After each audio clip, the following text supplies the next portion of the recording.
तो गाइस कैसे हैं आप सब लोग। बैटल स्पिरिट के एपिसोड 13 के साथ हाजिर हो। तो लास्ट एपिसोड के एंड पे हमने देखा था कि मार रोग जो होता है वहां पर अब अटैक करना स्टार्ट करता है और उसे कहता है कि मुझे लगा था कि हम लोग दोस्त बन सकते हैं, और इसी के साथ ही वहां पर ज़ाई वैंग के ऊपर अटैक करके उसकी बॉडी को सेंटर से दो हिस्सों में काट देता है और वो कहता है कि क्या यहाँ पर मर गया। लेकिन इसी के साथ दिखाते हैं कि वो उसे कहता है कि ये सिर्फ और सिर्फ बकवास बातें हैं, इस दुनिया में कोई किसी का दोस्त नहीं। मैं इन बेकार बातों के लिए अपना टाइम वेस्ट नहीं कर सकता और अपना फोकस नहीं खो सकता, क्योंकि मुझे सिर्फ और सिर्फ स्ट्रांग बनना है। और जहां पर उसकी स्पेशल टेक्निक का नाम जो होता है स्पेस मिरर क्रैक होता है, क्योंकि वहां पर शीशा टूटता है। तो ये जो होती है उसकी स्पेशल जो बैटल स्पिरिट होती है उसकी टेक्निक होती है। तुम्हारा रोग भी इस बात से काफी ज्यादा हैरान होता है और कहता है कि ये क्या हुआ, और इसी के साथ ही वो उसके पीछे से निकलता है और उसे कहता है यहाँ पर इस दुनिया में सिर्फ और सिर्फ एक लफ्ज से बहुत ज्यादा नफरत करता हूँ, और वो ये है कि हम दोस्त बन जाएं। मुझे दोस्ती के लफ्ज से बहुत ज्यादा नफरत है। और इसी के साथ ही वो रोग के ऊपर अटैक करता है, लेकिन मार रोग जो होता है वहां पर उसके मुंह पर पंच मारता है। जब वो रोग उसके मुंह पर पंच मारता है तो वहां पर से फिर से शीशा टूटता है।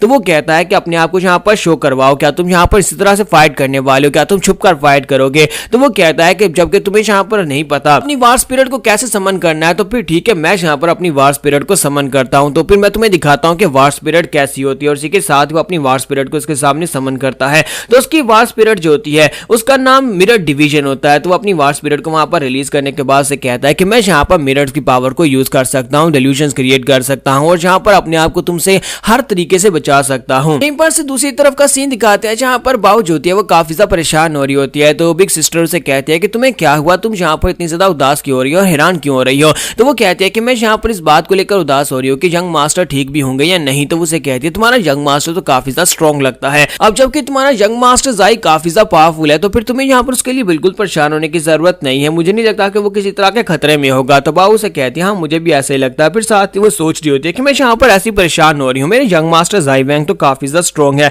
यहाँ पर कोई भी ऐसा नहीं है जो उनका मुकाबला कर सके। और इसी के साथ ज़ाई वैंग जो होता है अपनी स्पिरिट को रिलीज करता है और उसे कहता है हम दोनों के बीच में यहाँ पर कोई ऐसा ग्रज नहीं है कि जिसकी वजह से मैं तुम्हें यहाँ पर जान से मार डालू, लेकिन हम दोनों को यहाँ पर फाइट तो करनी ही थी। मैं यहाँ पर देखना चाहता था कि तुम्हारी वार स्पिरिट क्या कर सकती है, इसी वजह से मैं तुमसे फाइट करना चाहता था। तुम्हारा रोग उसे कहता है कि मैं यहाँ पर इस जगह के ऊपर तो बिल्कुल भी नहीं मार सकता, क्योंकि मैं अभी यहाँ पर अपने गाँव को छोड़कर आया हूँ। मैंने बहुत ज्यादा मेहनत की इस लोकी कॉलेज को ज्वाइन करने के लिए ताकि मैं यहाँ पर से स्ट्रॉन्ग बन सकूं, और मैं यहाँ पर इस बात से बहुत ज्यादा खुश था कि मुझे यहाँ पर एक पार्टनर मिल गया है। तुम्हारे जैसा पार्टनर पाकर मुझे खुशी हुई थी कि हम दोनों यहाँ पर दोस्त बन सकते हैं। तो ज़ाई वैंग उसकी बातें सुन रहा होता है और इसी के साथ ही वो उसे कहता है लेकिन तुमने यहाँ पर मुझे पुश किया, तुम सभी लोग यहाँ पर मुझे पुश करते हो, तुम सभी लोग यहाँ पर मुझसे चाहते हो कि मैं अपनी वार स्पिरिट को रिलीज करूं। मुझे ये बात बिल्कुल भी पसंद नहीं है, मुझे फाइटिंग बिल्कुल ही पसंद नहीं है। और इसी के साथ ही वो कहता है लेकिन अब जबकि मुझे फाइटिंग पसंद भी नहीं है, लेकिन फिर भी मुझे यहाँ पर फाइट करनी है ताकि मैं यहाँ पर तुम्हें दिखा सकूं कि मैं तुम्हारा दोस्त बनने के लायक और मैं तुम्हारा दुश्मन तो बिल्कुल भी नहीं। और इसी के साथ उसकी वार स्पिरिट फिर से वहां पर रिलीज होना स्टार्ट होती है। ऐसे जैसे हमारा रुक वहां पर बातें कर रहा होता है कि मैं यहाँ पर नफरत करता हूँ तुम सभी लोगों से, जो लोग यहाँ पर मुझसे नफरत करते हैं मैं सभी से नफरत करता हूँ। और इसी के साथ उसकी वार स्पिरिट वहां पर एक्टिवेट होना स्टार्ट हो जाती है।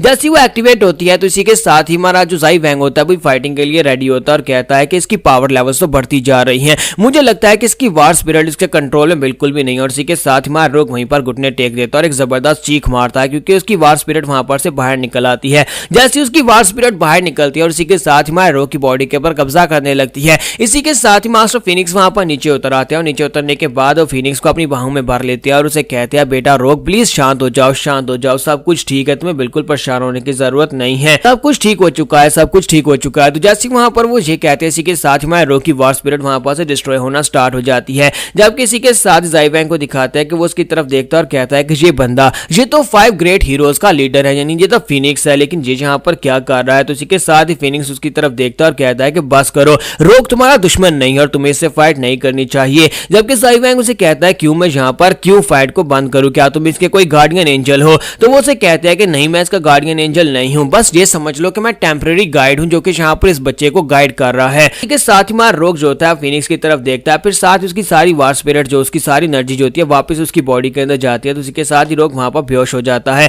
और दूसरी तरफ से मास्टर मोन बेयोंग भी नीचे उतर आते हैं और उसे कहते हैं कि मैंने यहाँ पर तुमसे ये जरूर कहा था कि तुम्हें इस लड़के से फाइट करके इसको हराना है, लेकिन ये नहीं कहा था कि अभी से तुम इससे फाइट करना शुरू कर दो, अभी तुम दोनों को पार्टनर बने हुए एक दिन भी नहीं हुआ। इसके साथ ही रोग जो होता है होश में आता है और कहता है कि यहाँ पर चल क्या रहा है, मास्टर फिनिक्स और मोन बेयोंग तुम दोनों यहाँ पर क्या कर रहे हो। तो मास्टर फिनिक्स से कहता है कि ये जगह ठीक नहीं है बात करने के लिए, चलो पहले तुम्हारे डॉम्स में वापस वापस चलते हैं और वो लोग उन्हें उनके रूम में वापस लेकर आते हैं। तो जब वो लोग वापस आते हैं तो मून बियोंग और फीनिक्स दोनों यहाँ पर उनके सामने बैठे होते हैं, जबकि ये चारू जो होते हैं उनके सामने वहां पर बैठे होते हैं। और जिंगकुई जो होती है इस बात से काफी ज्यादा हैरान हो रही होती है, क्योंकि आज से पहले वो सिर्फ और सिर्फ इनसे मिलने का सपना देखती थी और आज यहाँ पर दो ग्रेट मास्टर्स उसके सामने बैठे हुए हैं। तो वो कहती है कि यहाँ पर चल क्या रहा है, ये सभी लोग यहाँ पर काफी ज्यादा हैरान करने वाले लोग हैं। और ऊपर से ये फीनिक्स जो है यहाँ पर किस तरह से जेंटल स्माइल दे रहा है, इसे देखकर ही पता चल रहा है ये 5 ग्रेट हीरोज का मास्टर है। मुझे लगता है कि इसका एटीट्यूड वाकई में यहाँ पर ग्रेट हीरोज बनने लायक है। और दूसरे वाला जो साथ के ऊपर बैठा हुआ है मून बियोंग, वो काफी ज्यादा गुस्से वाला लगता है। और इसी के साथ ही मून बियोंग जो होता है वहां पर उससे पूछता है कि लड़की अब तुम कौन हो।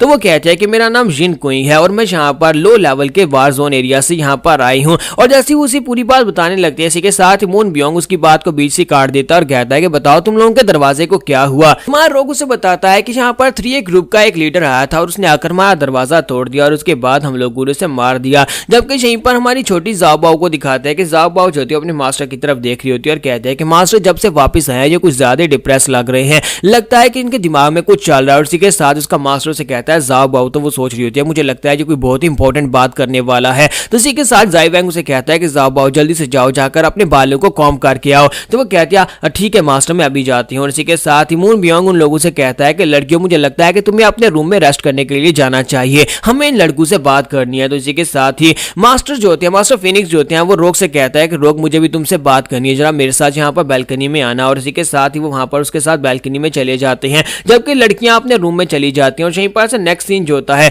हमें एक रूम का दिखाया जाता है, एक सीक्रेट रूम का, जहां पर यासी जो होती है वो रूम के अंदर घुसने की कोशिश कर रही होती है। तो ये जो रूम था ये जीडो का रूम हुआ करता था, जब जीडो यहाँ पर इस कॉलेज का एक हिस्सा हुआ करता था। तो वो उस रूम के अंदर आती है और यहीं पर से बैकग्राउंड का सीन दिखाती है कि जब वो लोग वहां पर काउंसिल की बिल्डिंग के ऊपर खड़े थे और यहाँ पर लोगी कॉलेज में आने वाले थे, फिनिक्स ने उससे कहा था कि मैं यहाँ पर तुमसे चाहता हूँ कि तुम मेरे लिए एक काम करो, मैं चाहता हूँ कि तुम लोगी कॉलेज में जाओ और वहां पर जीडो के रूम के अंदर जाकर तुम्हें कुछ इन्फॉर्मेशन लेकर आनी है और जो काम सिर्फ तुम ही कर सकती हो। बस इस बात को सीक्रेट भी रखना है, इसी वजह से मैं यहाँ पर तुम्हारे अलावा किसी के ऊपर भरोसा नहीं कर सकता। वो अपने पास एक बॉटल निकालता है जिसके अंदर ब्लड होता है, तो उसे कहता है ये जीडो का ब्लड है, सिर्फ और सिर्फ इसी ब्लड को वहां पर यूज करके तुम उस चीज को देख सकती हो। तुम्हें उस रूम के अंदर जाने के बाद इस ब्लड को यूज करना और तुम्हें वो सीक्रेट खुद ही पता चल जाएगा कि वहां पर उसने क्या सीक्रेट छुपाया हुआ है। ठीक है, साथ सीन प्रेजेंट का दिखाते हैं जहां पर यासी अपने हाथ में उस बॉटल को निकालती है और कहती है क्या वाकई में जहां पर जीडो के ब्लड के साथ उसके रूम के अंदर से कोई सीक्रेट निकाला जा सकता है। जीडो ने जहां पर गद्दारी की थी सभी लोग यही समझते हैं, लेकिन हम लोग अभी भी इस बात को नहीं मानते, स्पेशली फिनिक्स इस बात को नहीं मानता जो उसका डिसाइपल था। और इसी के साथ ही वो लड़की यानी कि यासी जो होती है वहां पर रूम में आने के बाद उस ब्लड को निकालती है, अपने अंगूठे पर लगाकर अपने माथे के ऊपर लगाती है, फिर साथ ही अपनी स्पिरिचुअल पावर को एक्टिवेट करके उसके साथ पूरे रूम को स्कैन करती है। जैसे वो रूम को स्कैन करती है उसे वहां पर पूरे रूम के अंदर राइटिंग्स दिखाई देती हैं, पूरे रूम की दीवार, फर्श और आसपास की दीवारों के ऊपर भी वहां पर राइटिंग हुई होती है जो कि शायद ब्लड के साथ है या फिर कोई स्पेशल राइटिंग होती है। ये सारी की सारी जीडो ने वहां पर राइटिंग की होती है। इन सभी राइटिंग्स का मतलब क्या है ये शायद हमें नेक्स्ट एपिसोड में पता चल सके, जिसके साथ यहाँ पर जीडो के फादर की गद्दारी का राज भी खुल सकता है कि उन्होंने गद्दारी की थी या फिर नहीं। जहां पर हमारी एपिसोड 13 का एंड होता है। तो एपिसोड की एक्सप्लेनेशन अच्छी लगी हो तो कमेंट करके जरूर बताइएगा और वीडियो को लाइक करना मत भूलिएगा। Thank you.